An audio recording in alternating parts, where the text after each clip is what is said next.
શિહોરીમાં police દ્વારા દારૂના મોટા જથ્થાનો કરાયો નાશ। દશેરા પહેલા પોલીસે દારૂ નામના દાનવનો કર્યો નાશ।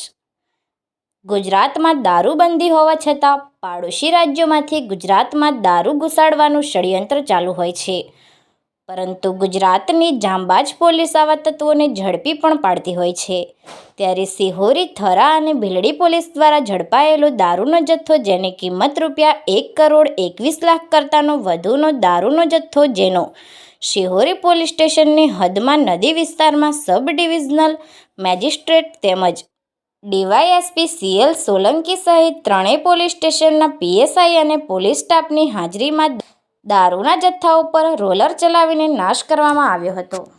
દિયોદર ડિવિઝનના Bhildi police station, Shihori police station અને થરા પોલીસ સ્ટેશન ત્રણેયનો ભીલડીમાં 2016-17 અને 2022-23, શિહોરી પોલીસ સ્ટેશનનો 2022-23-24 અને થરાનો પણ 2023-24નો કુલ 133 ગુનાઓનો મુદ્દામાલ નાશ કરવામાં આવ્યો છે, જે 59,408 બોટલ કુલ ₹1,31,79,712 મુદ્દામાલ આજરોજ શિહોરી પોલીસ સ્ટેશનની હદમાં નદી વિસ્તારમાં નિયમ અનુસાર નાશ કરવામાં આવેલી છે।